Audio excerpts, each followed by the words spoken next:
Title is Mango. It's written in Canada, too, as Anton Costo. Okay, so a time travel story with a mango. Now, that's a combo I haven't seen before. Right. And that's just scratching the surface. Believe me, the story goes to some really unexpected places. Well, color me intrigued. I'm ready to dive in. Me too.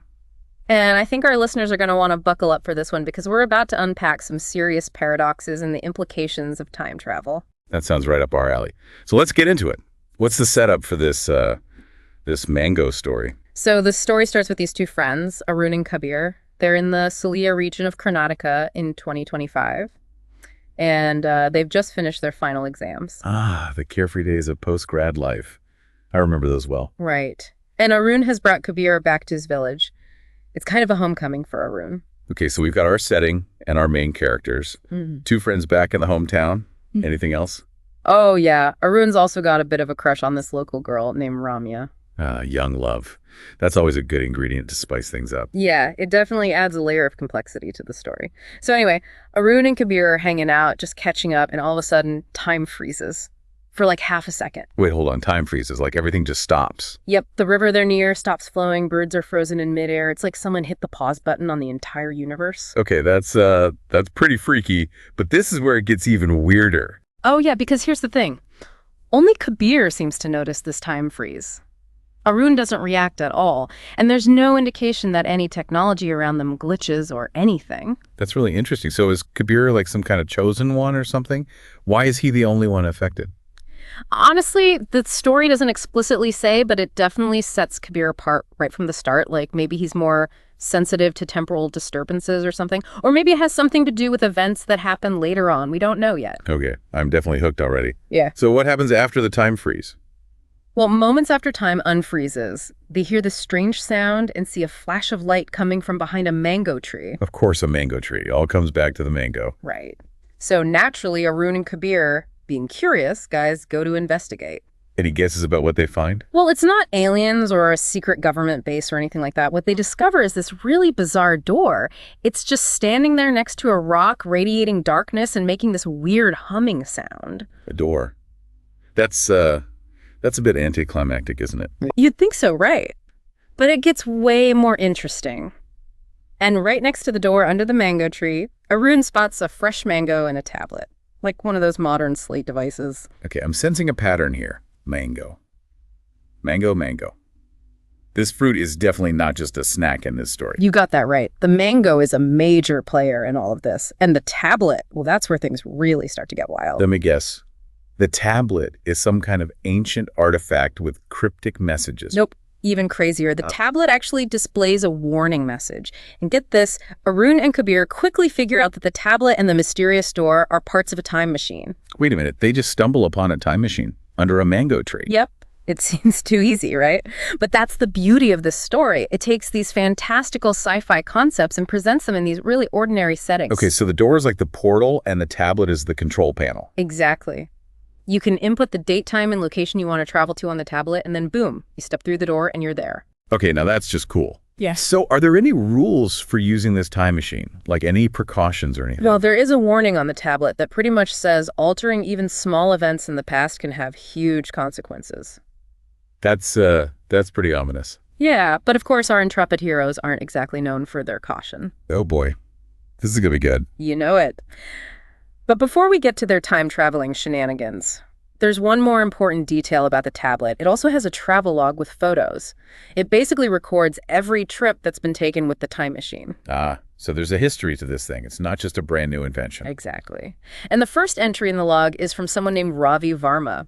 Apparently, he traveled from March 29, 2055, back to March 29, 2025, the very same day that Arun and Kabir found the time machine. Whoa, hold on. So this Ravi guy travels back to the exact same day he left from Huram. Why would he do that? That's a great question. And it's one of the big mysteries that unfolds throughout the story. It seems like he had a specific purpose, but we don't know what it was just yet. Okay, my mind is officially blown. I need a minute to process all of this. I hear you. It's a lot to take in, but it gets even wilder, trust me. So Kabir, being Kabir, immediately starts thinking about how they can use the time machine to get rich. You know, go back in time knowing which stocks to buy, all that jazz. The classic time traveler's dilemma. Right. Who wouldn't be tempted to use that kind of power for personal gain? Exactly. But Arun, being a bit more cautious, remembers the warning on the tablet about the potential consequences of altering the past. So he's the voice of reason in this duo. Pretty much. But here's the thing. They both know how dangerous time travel can be. They've seen enough movies to know that messing with the past can erase their present. So what do? Well, they do any reasonable young man with a time machine at their disposal would do. They decide to ignore the warnings and go on an adventure. Oh no, I knew it. This can't end well. Well, let's just say their decision has some pretty significant repercussions. So they decide they want to go somewhere with snow because it's too hot in Sulia. So they risk destroying the space-time continuum because they want to cool off. Yep, that's pretty much it. They're young and impulsive. What can I say? Okay, I'm on the edge of my seat here. Yeah. Tell me what happens next. All right. So they set the time machine for Uttarakhand in 1925 and step through the door. They arrive in a beautiful, snowy landscape. Everything seems deserted. And for a while, they just enjoy the peace and quiet of being in a completely different time. That sounds kind of idyllic, actually. Almost makes you forget about the potential dangers they're messing with. Almost. But then things take a turn. Remember that mango Arun found under the tree back in 2025? The one that keeps popping up everywhere? That's the one. Yeah. Well, while they're hanging out by the Ganges River, Arun gets hungry and decides to eat the mango. I have a bad feeling about this. You should. And after he finishes the mango, he just casually tosses the seed into the river. No way! He throws the mango seed into the Ganges in 1925. Yep. And as soon as the seed hits the water, Arun vanishes. Like, poof, gone. I knew it. I knew something terrible was going to happen. Kabir is obviously freaking out. But he's a smart guy. And he quickly figures out what happened. That seemingly insignificant action of throwing the mango seed into the past has somehow rewritten history. This is giving me serious butterfly effect vibes, like one tiny change causing massive ripples through time. You're exactly right. The story actually spells out the chain of events that follow. So the mango seed floats down the Ganges River, eventually makes its way to the Bay of Bengal. Then it washes up on a beach in Andhra Pradesh where a bird picks it up. A bird? Now that's random. It gets even more specific. The bird apparently drops the seed in a field, and guess what? It sprouts into a mango tree. Okay, I'm starting to see where this is going. One of the mangoes from that tree eventually ends up in Sulia, and you'll never guess where. Let me guess. It ends up in Arun's great-grandfather's backyard. Bingo. And here comes the real tragedy. Fast forward to 1990. A branch from that very mango tree falls on Arun's father during a storm, killing him at the young age of 15. Oh my God.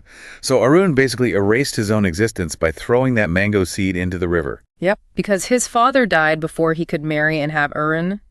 So that one seemingly insignificant act of littering in the past led to Arun's own non-existence. That is heavy stuff. Yeah. And I thought my teenage angst was bad. Right. So Kabir is now faced with a pretty dire situation. He knows he can't just go back to his original 2025 because that timeline is gone. So what does he do? He decides to go further into the future, to 2055 specifically, to try and prevent the time machine from being invented in the first place. Hold on. So he's going to try and stop Ravi Varma, the guy from the travelogue. That's the plan. He figures if he can stop Ravi from inventing the time machine, then none of this would have ever happened. Okay, that's a bold move. But where does he even start looking for this Ravi guy? Well, remember how the time machine is located right next to that mango tree? Yeah. Well, Kabir remembers from the travelogue that Ravi's lab in 2055 is built on that same spot. Oh, wow. So Yeah. he knows exactly where to go. Yep. And when he arrives in 2055, he finds Ravi hard at work trying to build the time machine. So this is like a younger Ravi before he's figured it all out? Exactly. And here's where things get really interesting. Ravi is using a fragment of a meteorite to build the time machine. This meteorite apparently fell near Sulia back in 1200 AD, and it has some really weird properties like negative mass and energy density. Negative mass and energy density. What is the Star Trek? I know it sounds crazy, right? But it's all part of the story's internal logic. It's how they explain the possibility of time travel. Okay, I'll roll with it. So Kabir finds Ravi trying to build a time machine using a magical space rock. What happens next? Well, they start talking, and Ravi reveals something really surprising. He says his inspiration for building the time machine came from a book about time travel. A book? Where have we heard that before? Get this, the book was written by Kabir. No way. So Kabir's future self inspired Ravi to invent time travel. Exactly, and this is where we get into some serious paradox territory, because the Kabir who wrote that book comes from a future that no longer exists for Arun. Oh my God. My head is spinning. So we've got time travel paradoxes on top of time travel paradoxes now. Yeah. It's a real mind bender. But it gets even more complicated. Kabir decides to show Ravi the tablet from the time machine, the one with the travel log and instructions. Wait a minute. So he's basically giving Ravi the answers to his own time travel invention. Yep. And Ravi, being a pretty sharp guy, immediately notices his own name in the travel log. So he realizes that the knowledge of how to build the time machine came from his future self. Exactly. It's a classic bootstrap paradox. The information has no clear origin. It just exists in this weird, self-contained loop. This is like some kind of cosmic chicken and egg situation. Pretty much. Yeah. But despite all the mind-boggling paradoxes, Ravi is determined to finish building his time machine. And with Kabir's help, he actually succeeds. So Kabir ends up helping the guy who's responsible for all this mess. It's ironic, right? But Ravi's first instinct is to test the time machine by traveling back to his home in 2025. Oh, here we go again. Kabir knows this is a terrible idea, and he tries to stop Ravi. Yeah. He tells him about what happened when Ravi's past self appeared in 2025, picked a mango from the tree, and then vanished. So he's basically explaining the grandfather paradox to him. Exactly. He's saying that Ravi's actions in the past led to his own father's death and ultimately his own non-existence. Okay, that's a pretty convincing argument, I'd hope. And it works. Ravi agrees that they need to be more careful with the time machine, so they decide to add a warning to the tablet specifically forbidding travel to the past. But they're trying to put safeguards in place to prevent further paradoxes. Exactly. But even with those safeguards in place, there's still a major problem. If Kabir tries to return to his original 2025, there would be two Kabirs existing at the same time. And we know from the tablet that that's a big no-no. Right. The tablet warns that having two versions of the same person in the same timeline could cause a major glitch, potentially erasing both of them from existence. So they've solved the time travel problem, but now they've got a duplicate Kabir problem. Yep. It's a real mess. And they finally realize that the root cause of all these issues is Ravi's initial trip from 2055 back to 2025. So if they can somehow prevent that first trip, then maybe they can fix everything. That's the idea. But how do you stop something that's already happened? I have no idea. This is where my brain starts to melt. Well, Kabir comes up with a pretty drastic solution. He decides to try and destroy the time machine. Whoa, hold on. Isn't that a bit extreme? Maybe. But he feels like it's the only way to prevent any more paradoxes from happening. So what does Ravi say about all this? He's obviously not happy. He spent years working on this time machine and he doesn't want to see it destroyed. I can understand that. It's his life's work. Right. So they have a bit of a standoff. And in the heat of the moment, Kabir does something really reckless. He uses the lab's high-voltage nuclear reactor to overload the time machine and the tablet. He uses a nuclear reactor. Are you kidding me? Yep. And it causes a massive explosion. Okay, I'm officially lost. What happens after the nuclear explosion? Well, something truly bizarre. Following the explosion in 2055, time stops once again in 2025. Another time freeze. Yep. And this time, it lasts for exactly 2 seconds, the same duration as the time freeze that occurred when Ravi first invented the time machine. So the invention and destruction of the time machine are somehow linked. That seems to be the case. It's like the universe is trying to correct itself, undoing the temporal damage that was caused. This is giving me chills. It's like some kind of cosmic balancing act. Right. And the result is that the original timeline is restored, but there's a catch. The Kabir who traveled to 2055 is gone, completely erased. Oh, wow. So he sacrificed himself to fix the timeline. In a way, yeah. And the Kabir who remained in 2025, he experiences a brief moment of non-existence, like a blip, and then he's back. So he's back in the original 2025. Yeah. But is everything really back to normal? Well, not exactly. There's been a subtle shift. Remember how the time machine appeared behind the mango tree? Yeah. Well, this time there's no time machine. Instead, Ramya Arun's love interest is standing by the tree looking at a mango. So the time machine is gone, but Ramya is there instead. Interesting. And this is where the story comes full circle. Kabir encourages Arun to go talk to Ramya. And he does. He offers her the mango. So this is their meet cute moment. Yep. And it turns out they really hit it off. They start dating, fall in love, and eventually get married in 2027. That's sweet. It seems like everything worked out for the best in the end. Almost. But here's the kicker. In 2029, Arun and Ramya have a son, and they name him, you guessed it, Ravi Varma. Wait a minute. So the Ravi Varma who invented the time machine is the son of Arun and Ramya. Exactly. And the story ends with this thought-provoking idea. If the original Ravi Varma hadn't time-traveled and picked that mango in 2025, Arun and Ramya might never have met, and their son Ravi would never have been born. So the entire chaotic chain of events was necessary to bring Ravi into existence. It's a paradox wrapped in a paradox. Exactly. It's like a self-fulfilling prophecy or something. This story is messing with my mind in the best way possible. I know, right? And the meteorite fragment, the one Ravi used to build the time machine, well, it remains buried in the forest near Cilia undisturbed. So time travel is still out there somewhere waiting to be discovered. Potentially. But the question is, should it be discovered? That's a good question.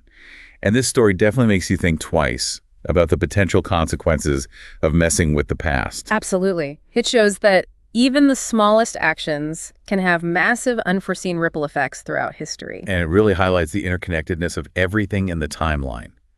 It's like a delicate web where one tug can unravel the whole thing. This deep dive into Mango has really challenged our understanding of cause and effect.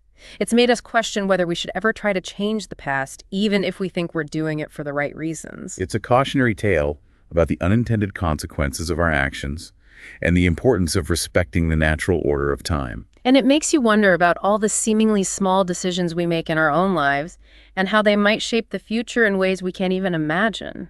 It's a reminder that our lives are all interconnected and that every choice we make has the potential to create ripples that extend far beyond our own immediate experience. And with that thought, I think we'll wrap up this deep dive. But I'll leave you with one final question to ponder. What seemingly insignificant events in your own life have shaped your present in ways you never could have predicted? It's something to think about. Ah. And as always, thanks for joining us on this journey through the twists and turns of time travel and the fascinating implications of a single mango. Until next time, keep those minds open and those mangoes close. And remember, don't mess with the past unless you're prepared for the paradoxes that might come knocking.